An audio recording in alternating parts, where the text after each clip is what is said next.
Welcome, Rana Daggubati, to yet another edition of Tiffin Talks. Thank you for joining us. You gave us quite a scare recently, Rana, with your, health issues. That's not a recent thing. Yeah, it's done. It's in the past. I just spoke about it now. That's all. Okay, but along with a life-changing decision, your marriage, and this quite a tumultuous time for you. Well, first, I think the world is also in a quite a crazy time, no? So Yes. I just got to do it a little bit earlier than the world did. So it's chill. So that's done. Yeah, it's done in the past. Now it's done. Now it's done. Now we're moving forward. We're back up and active. Right. And very active, in fact, Rana, with South Bay. There's so much there. And I got the opportunity to watch and listen to your conversation with Ram Gopal Varma, which I thought was absolutely wonderful and hilarious. So talk a little about the idea of South Bay and about, your why are you? Well, first, to kind of begin with South Bay, I think this was something that kept coming to me over the years of being an actor, being somebody who's been producing content in some ways or the other, right? Where there's always so much culture in India in different places, whether I work in Hyderabad, whether I work in Chennai, whether I come to Bombay. I think, and I got to see that firsthand. And there's so many content. I mean, when you see today, whether you watch the larger OTTs or any of them, you get to see so much of the Western influence that's curated, whether it's time in Germany, whether it's history in Europe, whether it's history in America. You get to see it in such a curated fashion, whether it's the evolution of their music or anything in that direction. But in India, which is probably the most in terms of a diverse cultural part, right? And today you see Indians not only in India, but just globally making such a different scene with what they do, whether it's rappers in America who are of Indian origin, whether it's rappers in Malaysia, whether it's actors the other way. So I think I was like, here you go. There is now today the internet offers that opportunity where you can connect global Indians at one place. At the same time, there has always been a cultural divide in the industries because we've been divided as states by language. So it's just like a default setting, I think, in our DNA. So, okay, that's the Telugu industry, this is the Malayalam industry, this is the Hindi industry, right? But I think as an actor, I got to cross all those boundaries quite freely. And today, I've been doing it for a decade now. And today, it's a possibility for everyone, literally. And you have everyone in different parts of the world dreaming about the rest of the country watching their film. And I think the same with culture content. I think I just wanted to take that first mover space saying, here you go, no one's been making it, but there's such a huge fan base for all of it. And coming to why are you within of South Bay? So we said, we curated in the first slot of saying whatever is relevant to culture, let's start curating it in that direction. Right. And so I picked first news as an item for South Bay. Yeah. Where today you have so much news happening. Everyone's watching the news, but it's all like politically like debated, or that's the only thing that's popping up, right? Right. And I said, now if I had to curate news for a millennial, if somebody who's growing up in India who's under the age of 25, I said, how do we make news relevant for them? Yeah. And so we started curating everything that's happening in the digital world.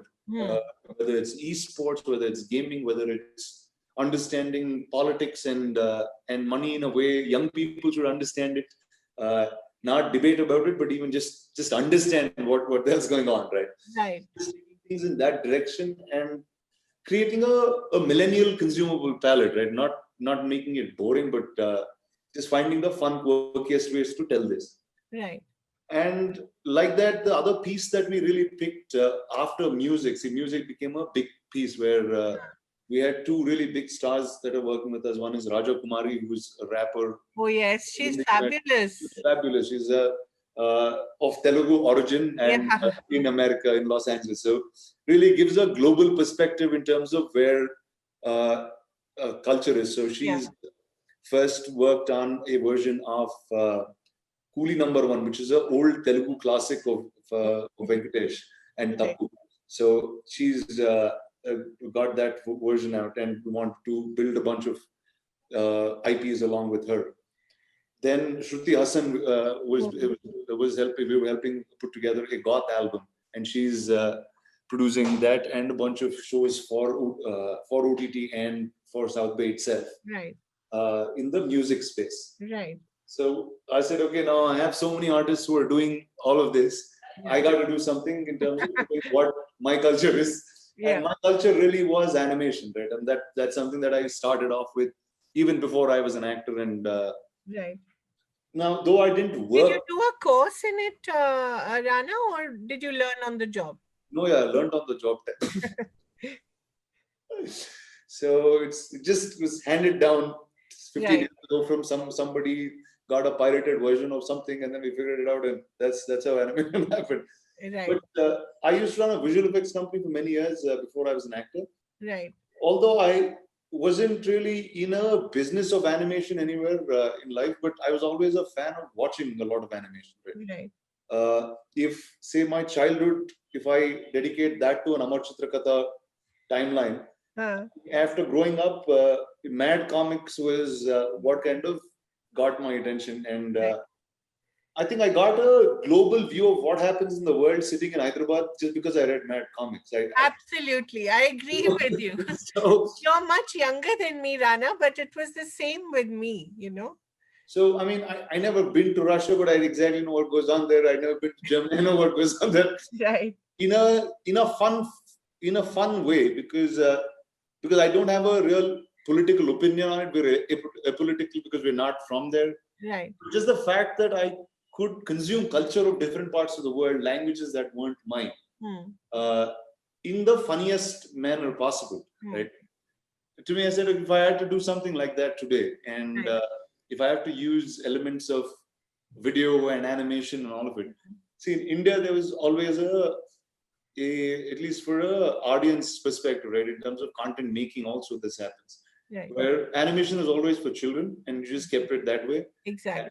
And but then you have enough fans in India who watch South Park and BoJack Horseman and all of that. Oh, absolutely. Right. So as anime as well. Huge. Yes.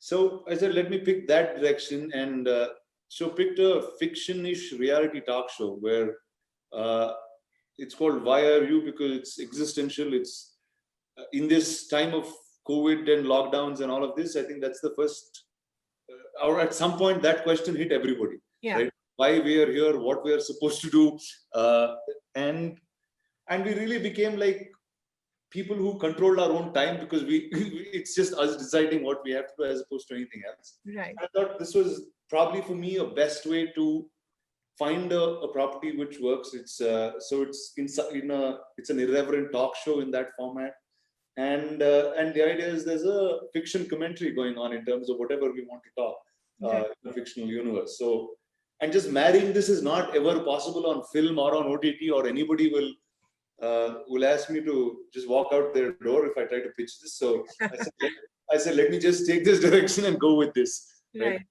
See, and the idea really was that whether it's me or any artist who's trying to make content or wants to curate any piece, whether it's music or art in any form, I think just breaking all those rules, whether it's to do with duration, whether it's to do with TG, whether it's to do with timeline.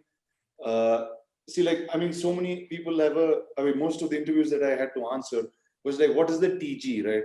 Yeah. I said, okay, there you go. I said, I like Mad Comics, you like Mad Comics. I said, by law, we don't belong to the same. Exactly, right. If it's fun, it's fun, right? It doesn't matter what age group. So I said, anything post-teen all the way to 80, if you think you're cool, this is what cool stuff is, right? Right. And I said, let me create a precedent saying, here you go, this is language no bar. So if Ram and I are talking Telugu, there's an old Premnagar Telugu song playing in the background. Yeah. I have Dingo who only talks in Punjabi in that direction. Yeah. But like in Dorana, one of the Ranas speaks in Telugu, but they understand each other well. Right. So I said, let me just break open a universe that we want to freely live as one country, and let's just unite it in terms of content, which is for me the easiest, right? Right. And so that's why Are You? And I said, and I think we got to a format where hopefully by Jan or mid of Jan we'll be able to do weeklies, Wow. and that's the speed that we want to be at, right? Right. If you see any of these shows, whether it's The Simpsons, whether it's South Park, all of these have episodes that are so large because it's been coming for years, and the idea is we should be able to do it for a long time. Right. Then I think unless an artist picks something he likes or he or she likes, it's very close to them, they won't be able to do it uh, uh, forever, right? So I think that's really what South Bay is, and that's why are you. No, it's fabulous. And let me go back a little to South Bay, and then we'll go back to curating of news. I find that also quite fascinating, because the traditional idea is that young people do not exactly watch news, but they consume a hell of a lot of news, but through their own universes. Somebody consumes it through gold.com, somebody consumes it through some other website, but they know exactly what's going on in the world. But I want to go back a little to Why Are You and talk a little about the tone of it. It is, as you said, very irreverent, but at the same time, it's actually also quite political because it makes a lot of political statements, and it makes, the idea of freedom of speech and expression that really comes through.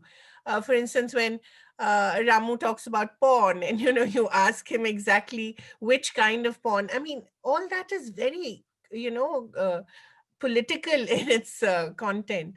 Talk a little about that and how digital actually liberates you from that fear of censorship or self censorship as well.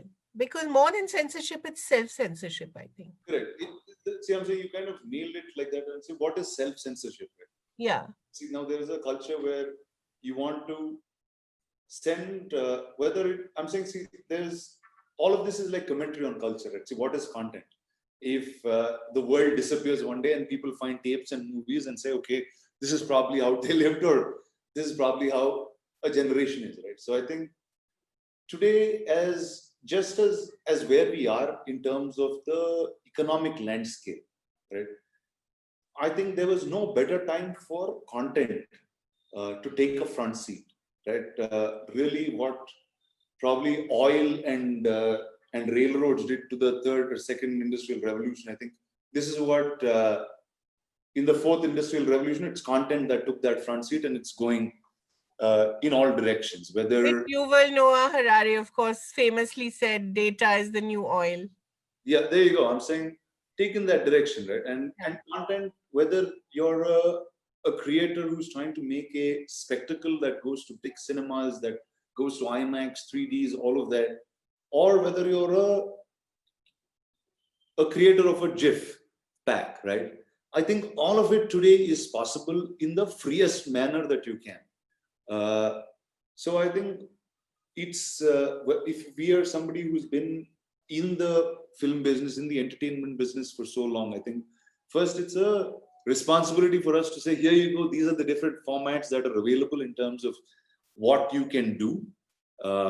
See, because one is there's obviously lots of platforms offering distribution methods, but it's very few that help you, teach you, create, and mentor you to become a better storyteller, right? So I think first it addresses that point for me in terms of taking this format itself.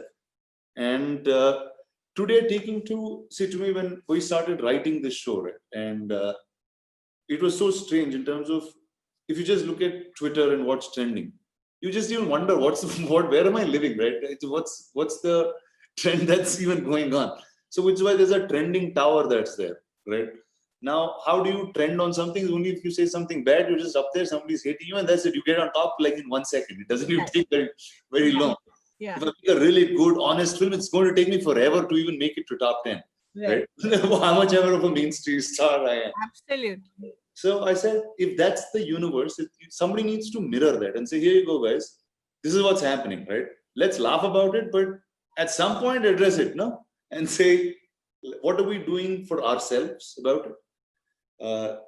See, there's, I think, every single one of us, whether you're in the position you are or I'm in the position that I am, have some responsibility to do within our job scope, right? If content is my job, I need to make content and educate or tell people, here you go, this is where the world is. It's and you can consistently freely make stuff. Today it's the digital world, right? I'm saying whether you can put laws on things that are supposed to be curated for public. It's ticketed. It's a business. There's a ecosystem to that.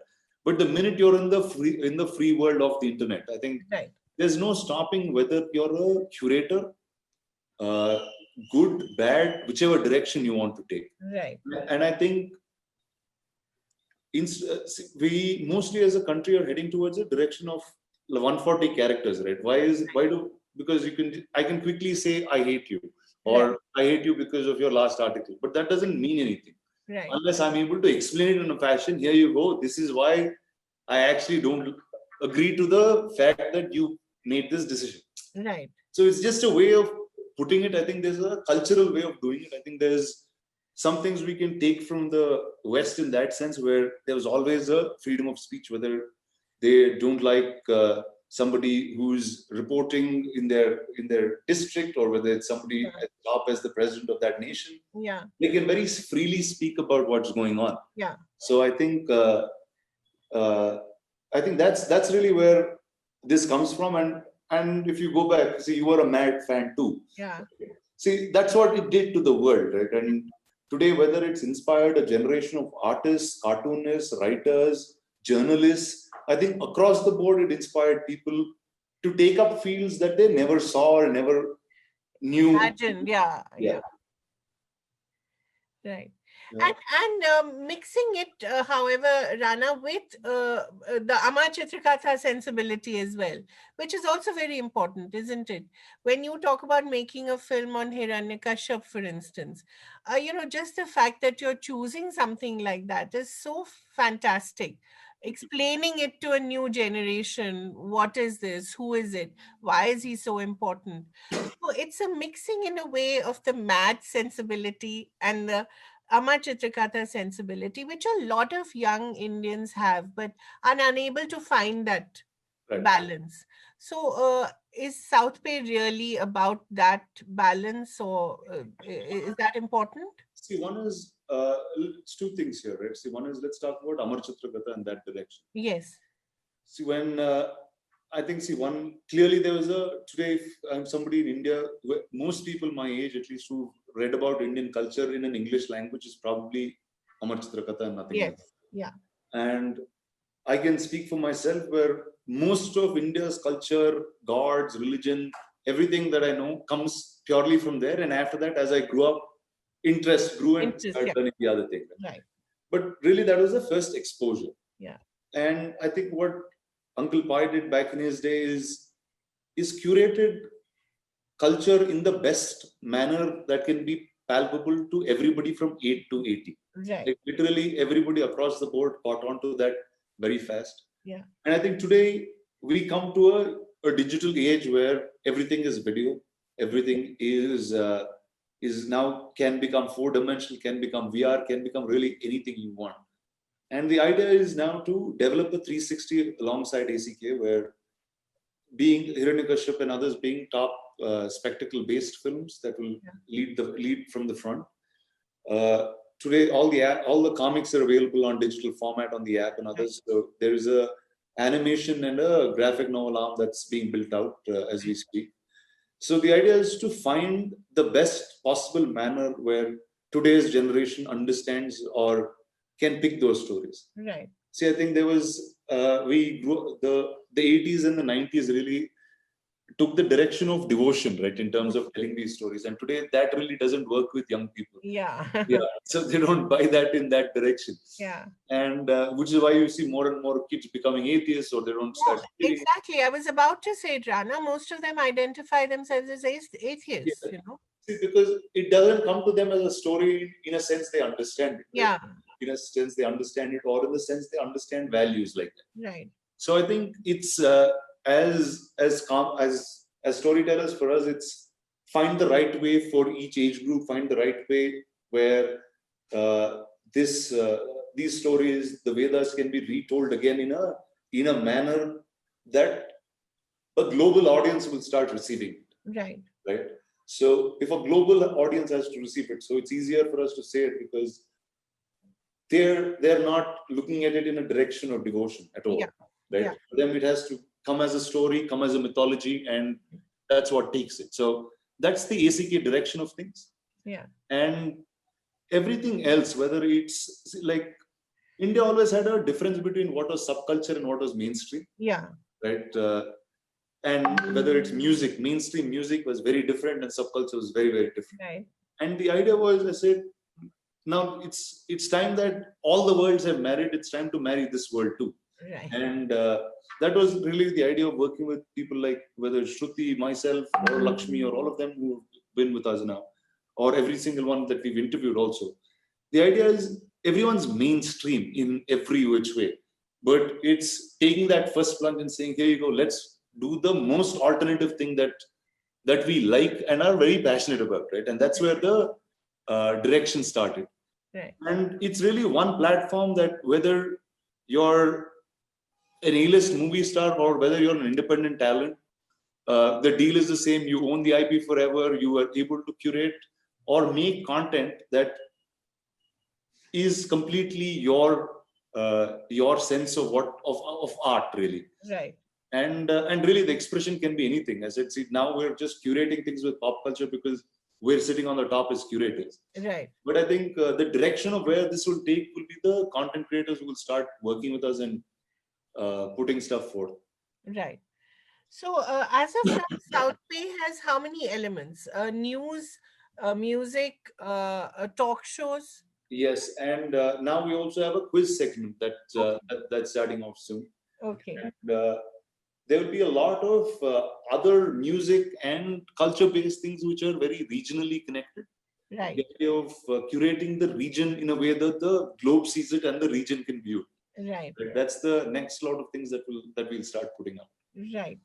Talk a little about news, Rana. I know we don't have much time, but just a little about news and how it's being curated and who are the curators. I find that very interesting as a journalist. So one is I'm working with Under 25 as a team based out of Bangalore. Okay. Anto, who's the anchor and the host of that show. So they've been working as a group and a network for over 7 or 8 years now. Okay. I think curating direction for and events for people who are under 25 in terms of entrepreneurship, in terms of goals, money, objectives, and that kind of direction. So one is the idea was to work with them because they're right in the network. They're probably over a 5 or 6 lakh student network that are within colleges. Right. So the news is being curated by children who are studying journalism, young students who are studying journalism. I think so to get the news from within campuses, bring it to the heartbeat of what's really relevant to them, right? Right. See, I think often what happens is whether you're a journalist or a filmmaker, once you start getting into your job, you start going further and further away from the people that you are trying to speak with, right? And I think to cut that slack off is where we started working with Under 25.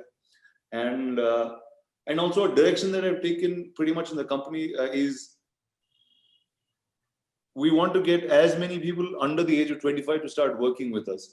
Because I don't want to become like a dinosaur very soon and saying, look at this old guy trying to make some cool things. Okay? That's the saddest thing, Rana. So, and young people are so derisive of old people trying to be cool, no? So I said, before I get into that direction, let's just work. And see, unless you start working with them, right? Yeah. No way you understand what's relevant anymore. Right. So you play a video game by yourself, you think you're great at it. You play it with them, you think you're terrible at it. So direction changes, right? In terms of where you've gone. Right. Great. So you have Under 25 doing that. Do you have any others curating news for you? Right now, it's Under 25. It's exactly because it's networked very well across the country from colleges. See, and also the reason of South Bay is that if you can, mostly news is directed at a Delhi central and kind of comes out to all of us.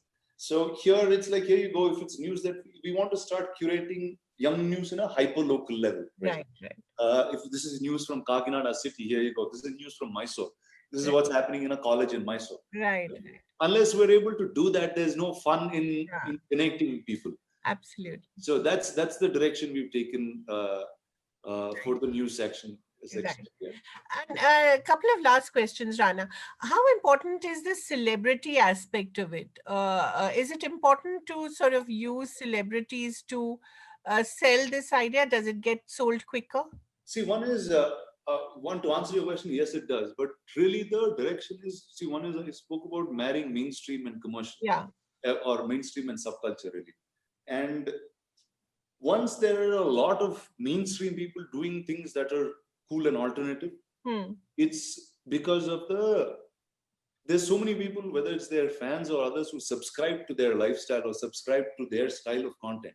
Right? I think it just will inspire a lot more people to take that direction. Absolutely.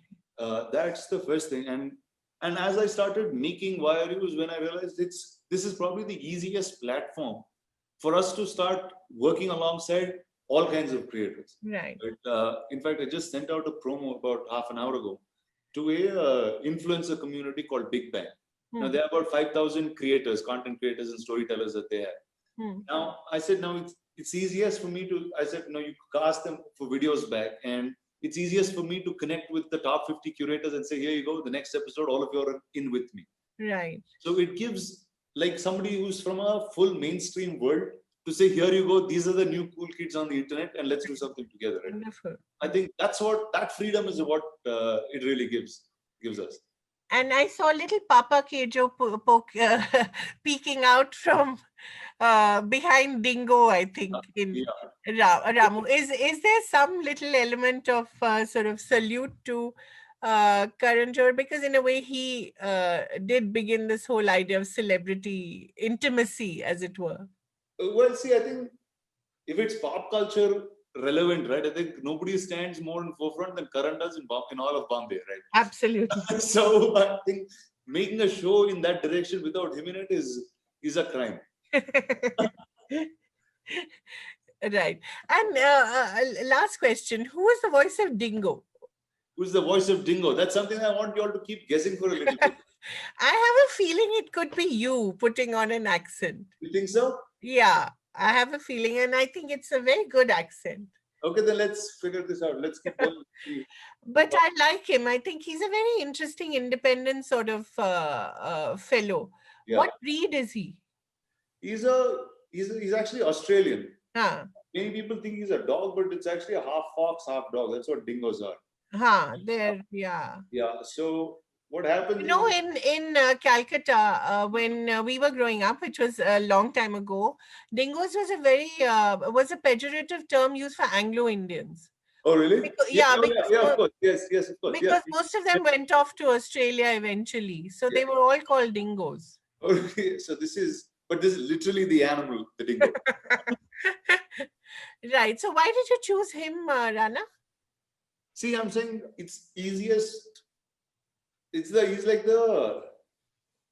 I wanted attitude in some ways, right? And you get an attitude only when you pick an animal that's half either side, right, and easy to be mistaken for. Right. So I was like, here you go, this is the guy. So in a way, he represents your mainstream and subculture. He's the man, right? See, he's the audience really in that sense. Like, dude, what's going on? Right? So I think the perspective of Dingo is very, very important to the show, and what we started doing is we also have snacky piece of content that will keep coming on Dingo's page by himself. So it's easiest to connect with fans, audiences, if you have a character that's out there. Is he an insider or is he an outsider? He's a halfway there guy. He's half. Yeah, he's a halfway there guy. He's an outsider who worked in the inside for so long, he doesn't know if he's an insider or an outsider. Okay. Absolutely last question, Rana. What are those at the back, those artworks?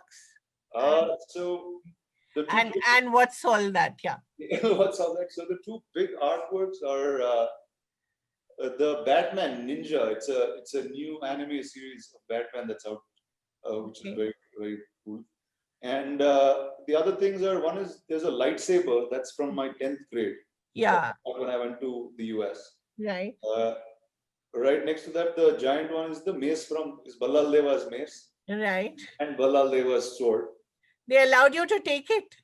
Yeah, this is the first piece. So I have the first piece Okay. of this. The rest of it is in the museum. Okay. And then there's action figurines of Baahubali and Balladeva and all of the characters from Star Wars. oh, wow. So it's a mix. Again, it's a mix of your two worlds. Yes, and if you slightly go up, that's George Lucas. Actually, you can only see half of it. Yeah. Yeah. He's your little god? Yeah, I guess. No, I mean, here you go. We grew up watching Star Wars, and I said, you got to figure out how that man made it in the 70s. You might as well figure it out in 2021.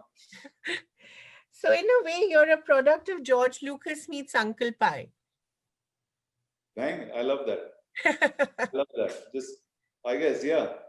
Yeah, see, I think those are probably the two most influential people in